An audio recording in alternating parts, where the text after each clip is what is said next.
Hello students. आज हम अनुक्रम तथा श्रेणी में कुछ नए क्वेश्चंस करने वाले हैं, क्योंकि हमने इससे पहले वाले पार्ट में एसएन वाला जो फॉर्मूला था एपी के पदों का योग एन टर्म तक वो सीख लिया था। तो उस पे हम अब बहुत सारे मतलब अच्छे अच्छे क्वेश्चंस कर लेते हैं, जिससे आपको बातें समझ में आ जाएंगी। जो क्वेश्चन मतलब उस सूत्र का आपको यूज कैसे करना है। तो यहाँ पे हमारे पास एक क्वेश्चन है कि एपी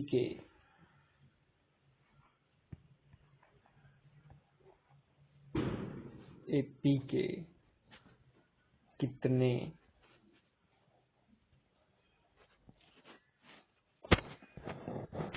पदों का योग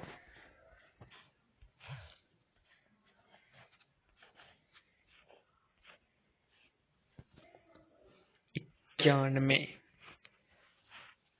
होगा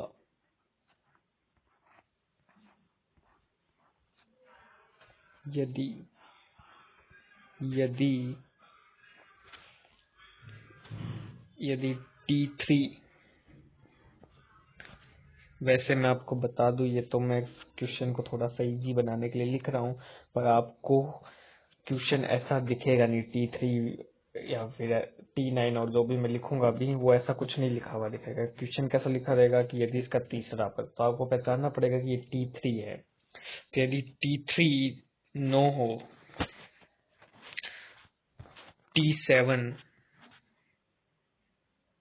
T7 और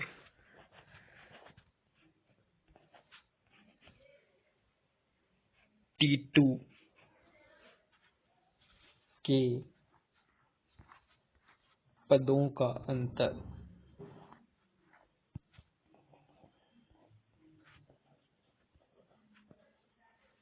पदों का अंतर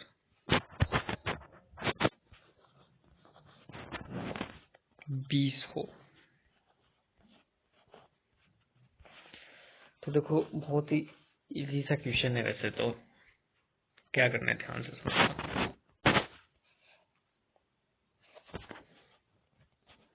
तो देखो, आपको T3 दे रखा है। सबसे पहली बात तो ये है,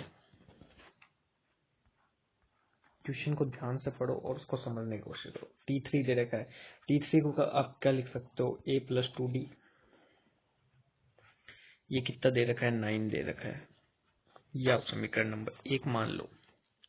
अच्छा, T7 और T2 के पदों का अंतर, यानी T7 minus T2 is equal to कितना है, 20 है। ये बात इसने बोली है। अब T7 का क्या मतलब हुआ, A+6D माइनस A+D होता है, तो यहाँ पर माइनस को निशान, इसलिए A-D इक्वल टू 20। A से A तो कट गया, 6D में से 6D में से D गए, 5D इज इक्वल टू 20।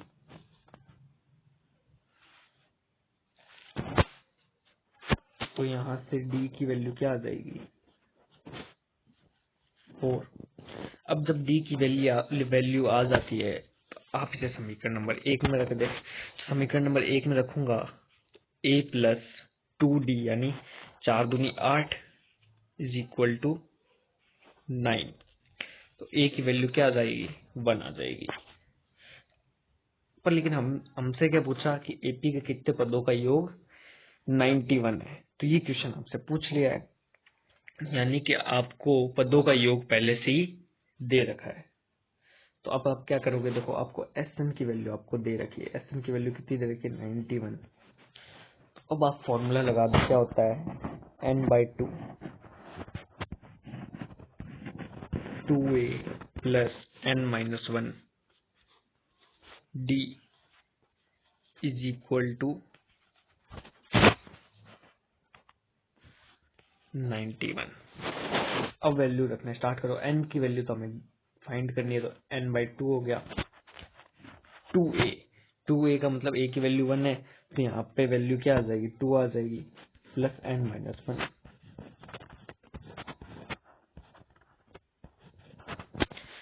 और d की वैल्यू 4 है, तो यहाँ से 4 आ जाएगा, और ये कितना हो जाएगा 91। अच्छा, अब हम नेक्स्ट पेज ले लेते हैं। अब देखो क्या है, मैंने क्या किया, ब्रैकेट अंदर खोल दिया, यानी कि n/2 अंदर ब्रैकेट खोल लूंगा तो क्या आएगा, 2 + 4n-4 आ जाएगा,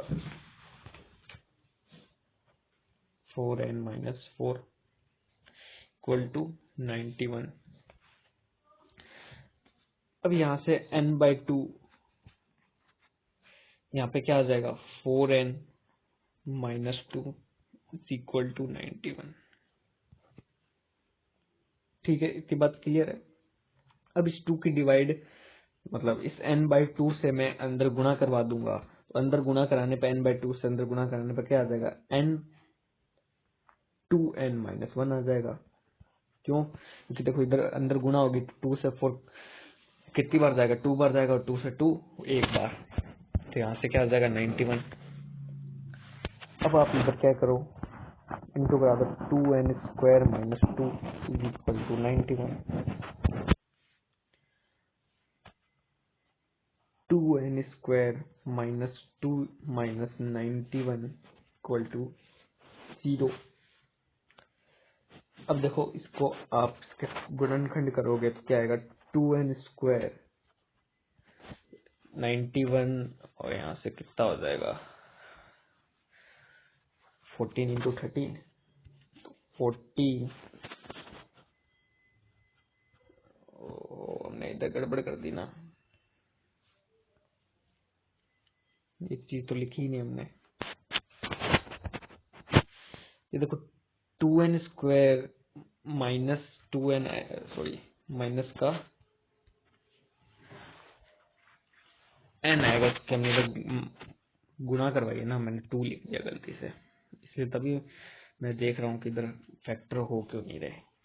n = 91, यहाँ से 2n² - n - 91 = 0। अब फैक्टर हो जाएगा, तो यहाँ से आ जाएगा 2n² - 49 - 30n - 91 = 0। अब इसे हम साइड में करते हैं।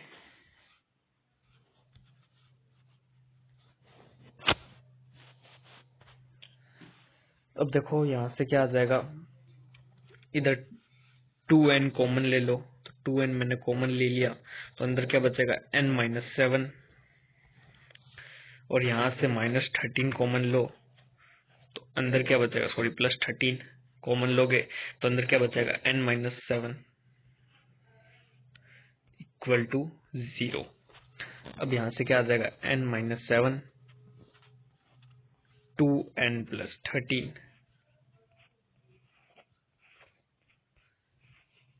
अब देखो यहाँ से n के 2 मान निकल रहे हैं, एक तो 7 निकल रहा है और एक निकल रहा है -30/2। तो ये मान तो संभव नहीं है, क्यों, क्योंकि देखो पहला तो ये माइनस में ऋणात्मक मान कभी भी हो नहीं सकता, क्योंकि कोई संख्या मतलब कोई पद है वो ऋणात्मक में कैसे आ सकता है, और दूसरा कभी भी पूर्णांक नहीं हो सकता। तो यहाँ पे n का आंसर क्या आ जाएगा, मैं पदों की संख्या पूछी थी 7, यानी 7वां जो पद होगा वो 91 होगा। तो बहुत इजी सा क्वेश्चन था। अब बढ़ते हैं नेक्स्ट क्वेश्चन की तरफ।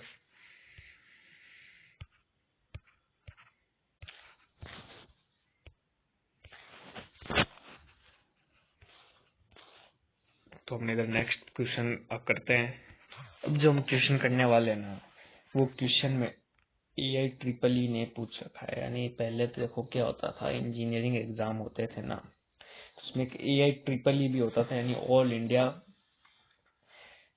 इंजीनियरिंग एंट्रेंस एग्जाम, ऐसा कुछ था इसका मीनिंग। तो उसका एक क्वेश्चन है, वो करते हैं। ये AIEEE ने पूछा था, कब पूछा वो डेट मेरे को ढंग से याद नहीं है, पर क्वेश्चन मेरे को पता है क्या है। क्वेश्चन देखो क्या है, क्वेश्चन है 1 का स्क्वायर -2 का स्क्वायर +3 का स्क्वायर -4 का स्क्वायर प्लस 5 का स्क्वायर माइनस 6 का स्क्वायर प्लस 7 का स्क्वायर माइनस सो ऑन, इधर भी फिर माइनस आएगा 200 यानी 2002 का स्क्वायर प्लस 2003 का स्क्वायर।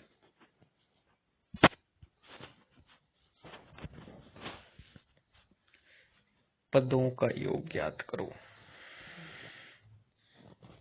पदों का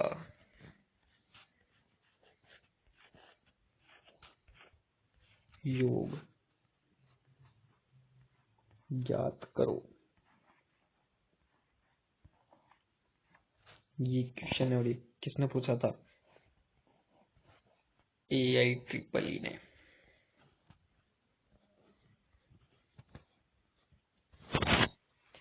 तो देखो क्वेश्चन क्या है, ध्यान से समझो। 1 का स्क्वायर माइनस 2 का स्क्वायर प्लस 3 का स्क्वायर, यानी देखो आप यहाँ पे देखो 1 के स्क्वायर के बाद माइनस है, फिर अगले स्क्वायर के बाद माइनस है, यानी कि जो विषम पद है वो तो आपके जुड़ रहे हैं और जो सम पद हैं वो माइनस हो रहे हैं। ये देखने से आपको दिख ही रहा होगा। तो अब देखो आप इधर क्या लिख सकते हो, ध्यान से समझो। बहुत शानदार क्वेश्चन है, आप इधर स्टार लगा लो। इससे काम करते हैं, मैं इस पेन से लिखाता हूँ, देखो इस कलर से लिखते हैं हम, ध्यान से समझो क्या है। 1 का स्क्वायर तो 1 का स्क्वायर हो गया, ठीक है। मैं इसको ऐसे भी तो लिख सकता हूँ 3 का स्क्वायर माइनस 2 का स्क्वायर, कोई दिक्कत नहीं है। अब देखो प्लस माइनस में आप निशान मतलब किसी को आगे रख दो, कोई फर्क नहीं पड़ने वाला, वैसे ही रहेगा। ऐसे ही मैंने सबको कर दिया, यानी प्लस वालों को पहले लिख दिया, माइनस वालों को बाद में लिख दिया। प्लस 7 का स्क्वायर माइनस 6 का स्क्वायर, सो आखिरी में क्या आएगा? 2003 का स्क्वायर माइनस 2002 का स्क्वायर। ये पता है क्वेश्चन मेरे ख्याल से ये इसी के ईयर का है जो दे रखे ना, 2002 2003, ये इसी ईयर में हो सकता है ये एग्जाम हुआ होगा। तो देखो अब मैंने इसको ऐसे लिख दिया। अब आपको इसकी शक्ल कुछ कुछ जानी पहचानी सी लग रही होगी, कैसी शक्ल दिख रही है आप ध्यान से समझो। मैं इसे 1 का स्क्वायर लिख दिया। अच्छा, आपने एक आइडेंटिटी पढ़ी थी ए स्क्वायर माइनस बी स्क्वायर, उसका क्या लिखते थे आप? ए प्लस बी, ए माइनस बी। तो इसलिए मैंने इस प्लस को पहले लिखा, माइनस को बाद में लिखा, जिससे आप इसको समझ सकें।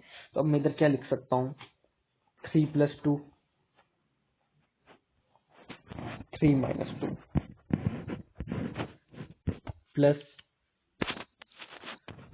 5 plus 4, 5 minus 4 plus 7 plus 6, 7 minus 6।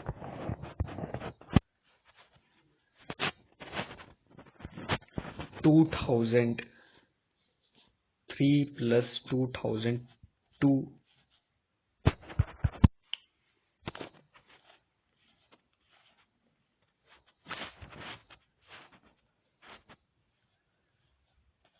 2003 minus 2002।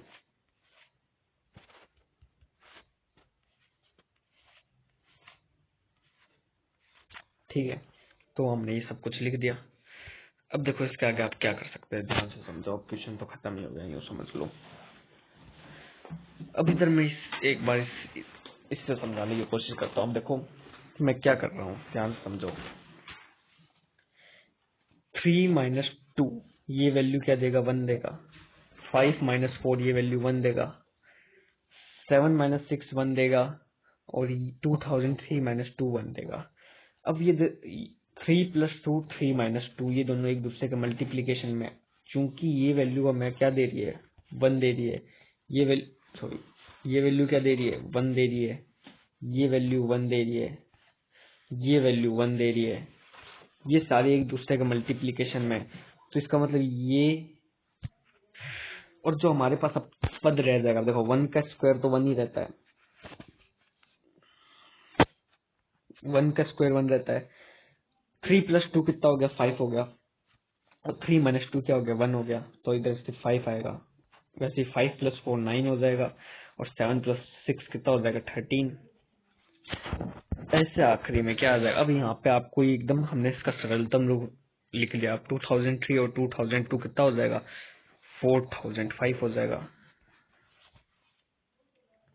अब हम इसे आराम से सॉल्व कर सकते हैं। हमें क्या पूछा है, योग पूछा है, तो सबसे पहले हमें ये फाइंड करना होगा कि इसमें n यानी n की वैल्यू क्या है। n की वैल्यू निकालने का फॉर्मूला क्या था, L - A/D + 1। L आपको पता ही है कितना है, 4005 माइनस ये 1 हो गया, और D इसमें कितना है, 4 है, और इसमें +1 कर दो। यहाँ से देखो क्या आ जाएगा, 4004 अपॉन में 4 + 1। यहाँ से n की वैल्यू देखो क्या बन गई, 41001 1001 बनेगी, 1 + 1 2, यानी ये आपकी n की वैल्यू आ गई। अब आपको क्या चाहिए, Sn चाहिए। अब Sn आपका आराम से निकल जाएगा। कौन सा फॉर्मूला लगाओ, देखो An आपको पता ही है, तो आप सीधा वो वाला फॉर्मूला लगाओ, Sn = n/2 A + An, या फिर A + L, जो भी आप बोलना चाहो। n आपको पता है कितना आ गया, 1002 ऑन में 2। A की वैल्यू 1 है, An की वैल्यू 4005 आई थी।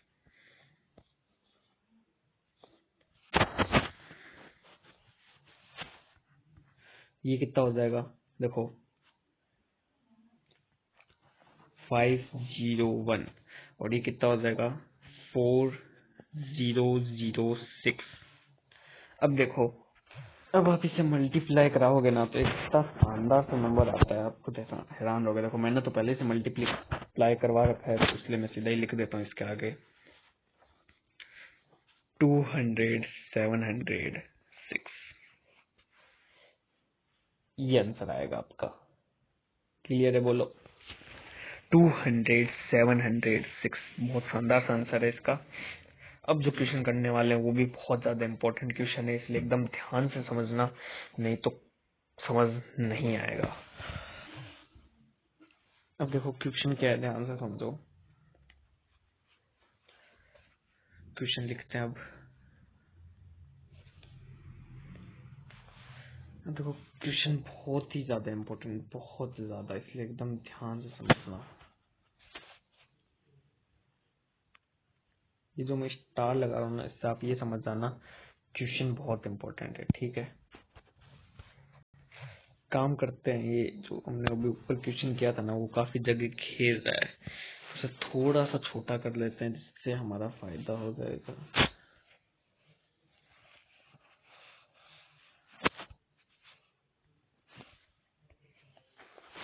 कि आपने देखो इसे वैसे भी देख ही लिया है, इसे हम एकदम साइड में ऐसे कोने में फिट कर देते हैं। अब देखो जो हम करने वाले हैं, ध्यान से समझना। क्वेश्चन क्या है, क्वेश्चन है किसी एपी के कुल पद सम है।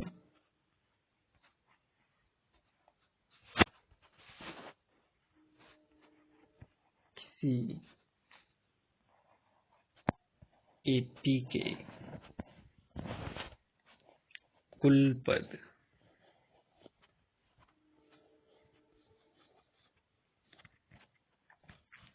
सम है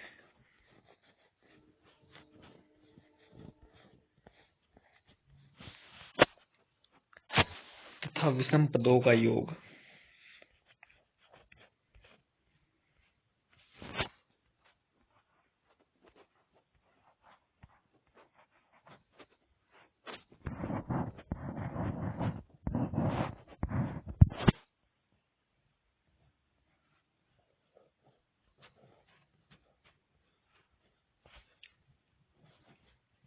चौबीस है।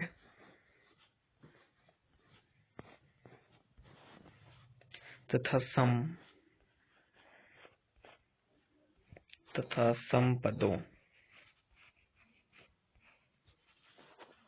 समपदों का योग 30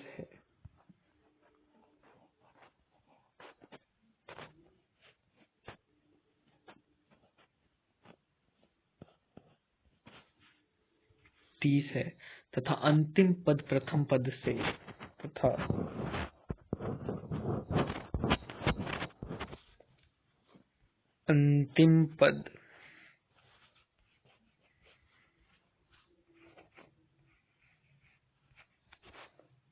प्रथम पद से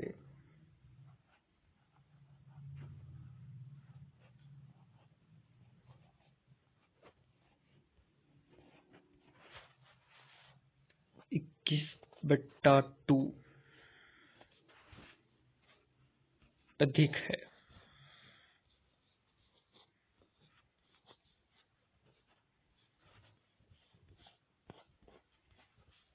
तो n ज्ञात करो।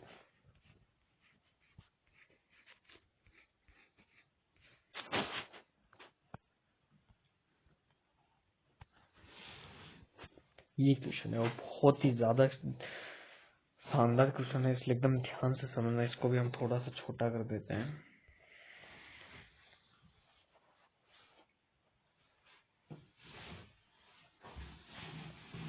तो देखो,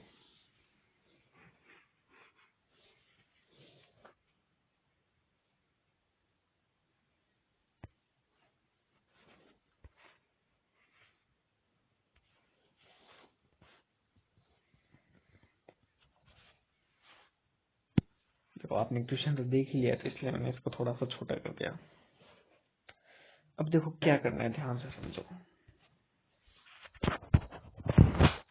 क्वेश्चन जो बोल रहा है वो करते जाओ। कुल पद सम है, किसी एपी के कुल पद सम है, यानी जब हम क्वेश्चन को सॉल्व करेंगे ना, जो हमें n ज्ञात करने को बोल रहा है, तो उसका आंसर कितना आएगा?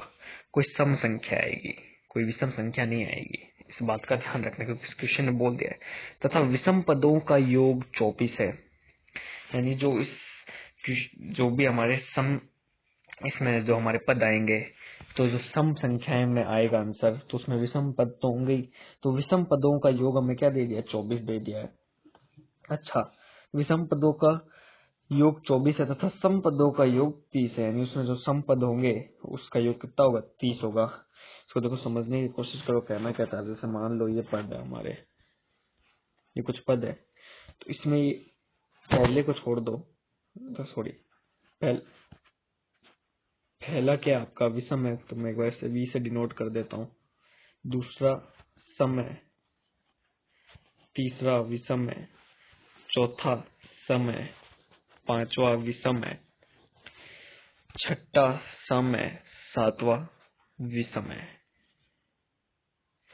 तो यानी कहने का मतलब ये है कि जो विषम पद है, यानी इनका इनका इनका और इनका जो योग है वो कितना है? 24 है। इसका योग कितना है? 30 है। और फिर क्या कह रहा है ये, ध्यान से समझो। फिर हमें कह रहा है कि प्रथम पद से अंतिम पद, प्रथम पद से 21/2 अधिक है, यानी ये जो पद है, ये पद है, ये पद इससे 21/2 छोटा है, क्योंकि 21/2 बड़ा है। ये क्वेश्चन में इतना क्यों समझा रहा हूँ, क्योंकि ये क्वेश्चन बहुत ज्यादा इंपॉर्टेंट क्वेश्चन है, इसलिए ध्यान से समझना। तो देखो अब क्या कहना चाह रहे हैं, ध्यान से समझो। तो अब देखो करते हैं। तो देखो, जो मैंने अभी बात बोली उसे मैं थोड़ा सा लिखित रूप में लिख देता हूँ, जिससे आपको बात समझ में आएगी। T1 plus T3 plus T5 plus T7 plus T2n-1। क्यों 2n-1 क्यों लिखा? क्योंकि देखो, हमने जब शुरुआत में अनुक्रम किया था, तो अनुक्रम में हमने देखा था कि विषम पदों का अंतिम पद लिखने का तरीका क्या होता है? 2n-1 आता है। तो अब फायदा हो रहा है अनुक्रम का, इसलिए हमने कहा उस चीज को एकदम बढ़िया से समझाई कि अनुक्रम को। तो अब देखो इसका योग कितना दे रखा है, 24 दे रखा है। फिर T2 plus T4 plus T6 plus T8 plus T2n is equal to 30। तो ये भी हो गया हमारा। अब देखो इससे हमारा क्या फायदा होगा, ध्यान से समझो। ये लिख दिया हमने, ये समझाने के लिए मैंने लिखा, क्यों? क्योंकि क्वेश्चन ही हमें बोल रहा है, क्वेश्चन जो हमें बोल रहा है उसे एक बार आप लिख लोगे तो आपको क्वेश्चन और इजी वे में समझ में आएगा। अब उसने अगला बात क्या बोली, इनका योग 24 है, तो अब योग निकालने का सूत्र क्या होता है, मैं इसे एक मान लेता हूँ, समीकरण 1 मान लूं, इसको समीकरण नंबर 2 मान लेता हूँ। तो मैं ये लिखता हूँ समीकरण 1 के लिए, समीकरण 1 के लिए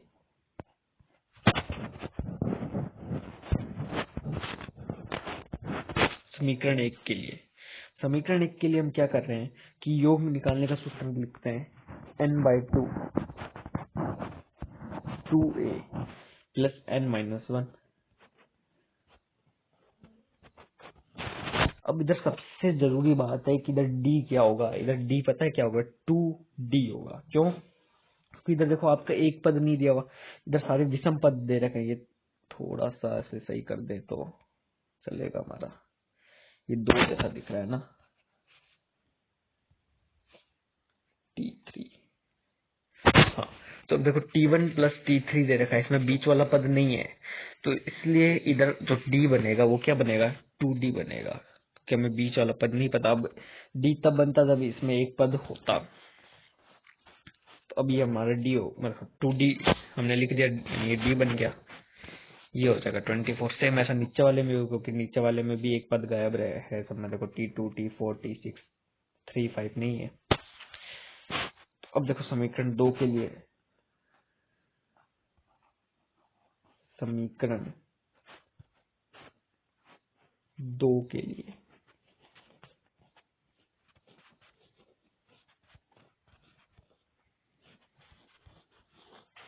समीकरण 2 के लिए भी आप फॉर्मूला लगाए n/2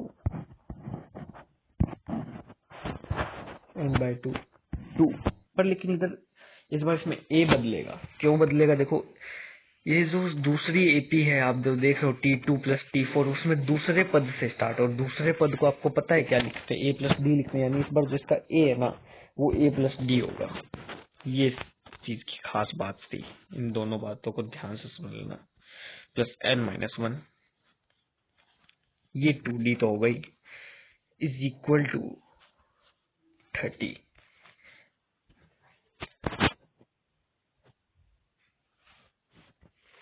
ठीक है, 30 हो गया।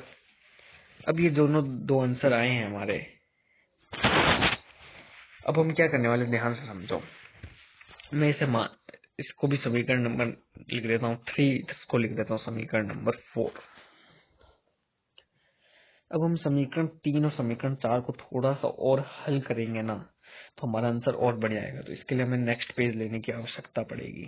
नेक्स्ट पेज लेते हैं, ध्यान से समझो। तो अब वापस से हम समीकरण 3 पे आते हैं। तो समीकरण 3 जो हमने बनाई थी वो लिखते हैं समीकरण 3 से। समीकरण 3 में देखो आपको क्या आया था, n/2 2a plus n-1 2d equal to 24। एक काम करता हूँ, मेरे साइड में छोटा सा लिख देता हूँ, n/2 2a plus n-1 2d equal to 24। ये हमारे आया था, समीकरण नंबर 3 है ये। अब देखो इससे हम थोड़ा सा अगर हल करना चाहें तो हल कैसे करेंगे, देखो ध्यान से समझो। n/2 ये तो चलो ठीक है, 2a भी ठीक है।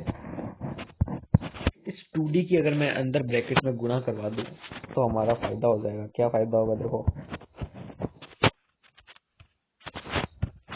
ये क्या हो जाएगा, 2nd बन जाएगा माइनस 2d बन जाएगा। Equal to 24। ये मैं समीकरण नंबर 4 डाल देता हूँ, सॉरी 5। समीकरण नंबर 4 ये नहीं कहूँगा, समीकरण नंबर 4 तो होती, ये समीकरण नंबर 5 हो गई। अब समीकरण नंबर 4 पे आते हैं। समीकरण 4 से देखो, समीकरण 4 क्या थी, n/2 2a plus d plus n-1 2d is equal to 30। ये समीकरण नंबर आपके 4 थी। तो अब मैं इसको भी थोड़ा सा हल कर लूंगा, तो क्या आएगा, n/2 2a plus 2d plus 2nd minus 2d equal to 30। इधर 2d से 2d कट हो गया, यहाँ से क्या आएगा, n/2 2a plus 2nd equal to 30। 2a plus 2nd equal to 30।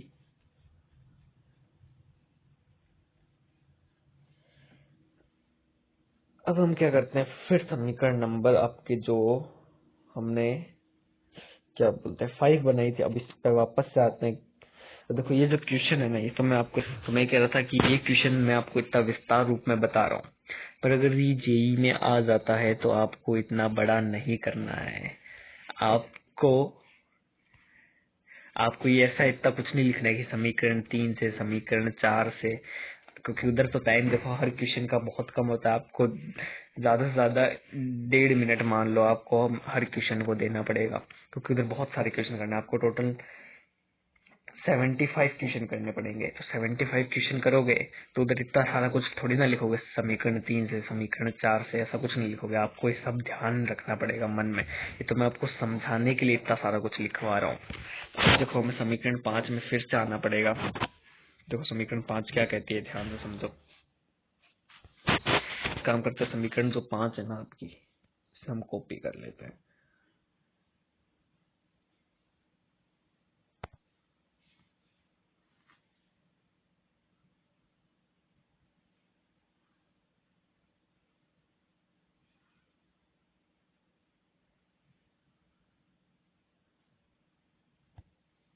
तो ये हमने कॉपी कर लिया। अब इसे यहाँ पे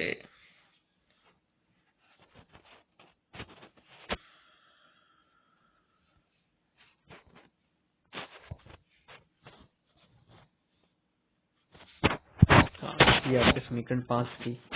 अब देखो, ध्यान से समझाओ, हम इसे और भी सॉल्व आगे कर सकते हैं। क्या सॉल्व कर सकते हैं, अब ये जो n/2 है, मैं उसके अंदर मल्टीप्लाई करा दूं तो क्या बनेगा, n/2 क्या बनेगा, n/2 2a plus 2nd minus n/2 2d equal to 24। बोलो, इतना क्लियर है। अब देखो, ये सब करने के बाद अब देखो, हम इसे, मैंने ये क्यों लिखा, अब देखो इसको ध्यान से समझने की कोशिश करें।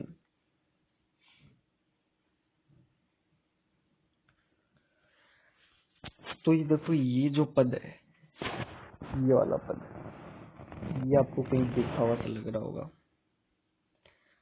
तो आप बोलोगे हाँ, ये तो हमने यहाँ पे देखा है। देखो, n/2 2a प्लस 2nd, यानी हम इसकी जगह क्या लिख सकते हैं, पूरे की जगह 30 लिख सकते हैं। और ये 2 से इधर 2 कट जाएगा, माइनस nd आ जाएगा। ये कितना हो जाएगा, 24। अब यहाँ से nd की जो वैल्यू आएगी वो कितनी आ जाएगी, 6 आ जाएगी। ये बहुत जरूरी चीज है। इसका हमने समीकरण 5 से बड़ी कोई समीकरण रखी है क्या, नहीं रखी ना, तो इसका हम समीकरण नंबर 6 डाल देते हैं। ये समीकरण नंबर 6 है आपकी। अब इस चीज को आपको ध्यान रखना है, nd इक्वल टू 6। अच्छा, अब आपको क्वेश्चन में एक बात और बोल रखी थी कि प्रथम पद और प्रथम पद अंतिम पद से अंतिम पद प्रथम पद से 21/2 अधिक है। और आपका जो अंतिम पद है वो क्या है, T2n है।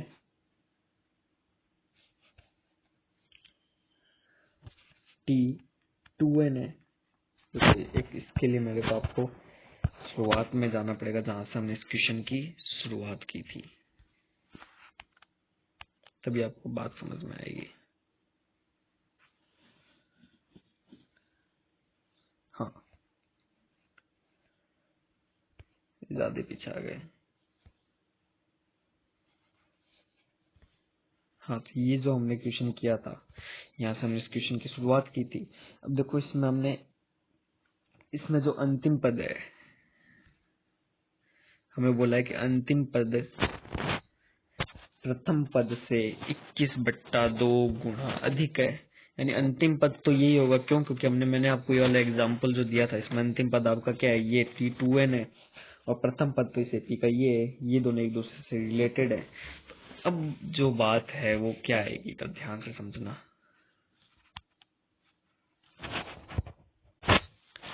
अब जो बात आएगी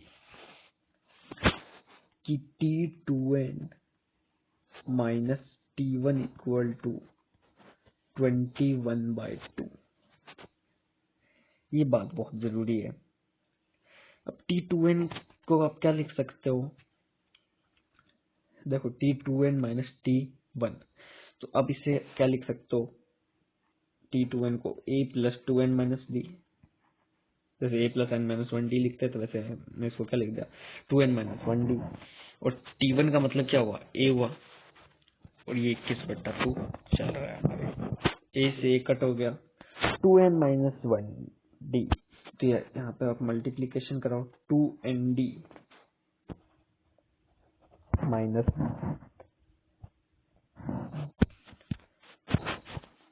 minus d is equal to 21/2। अच्छा, nd की वैल्यू हमने समीकरण 6 से क्या लिखी थी, 6 लिखी थी। तो यहाँ से मैं क्या लिख सकता हूँ, 2 into 6 minus d is equal to 21/2। ये हमने लिख दी। अब इस वैल्यू से हमारे पास क्या आएगा, देखो 12, 6 दूनी 12 minus d is equal to 21/2।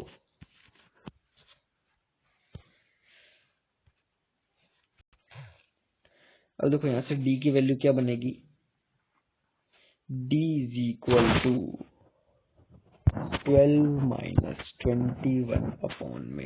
तो यहाँ से d की वैल्यू क्या आ जाएगी, 24 माइनस 21/2 इज इक्वल टू 3/2। अब d की वैल्यू आ गई। जब d की वैल्यू आ गई तो आप लोग जानते हैं समीकरण नंबर, इधर हम साइड में करते हैं, समीकरण 6 से, किससे, समीकरण नंबर 6 से। समीकरण 6 से क्या क्या जानते हैं, nd इक्वल टू 6,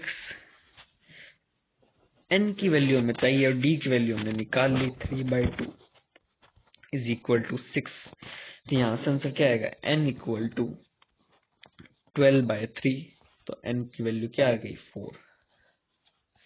ये आपका आंसर हो गया। तो क्वेश्चन ने क्या बोला था, सम पद होंगे, तो देखो सम पद आए n इक्वल टू 4, यानी इस पूरी इसमें 4 पद होंगे, और जो हमारे क्वेश्चन था उसका आंसर भी यही है।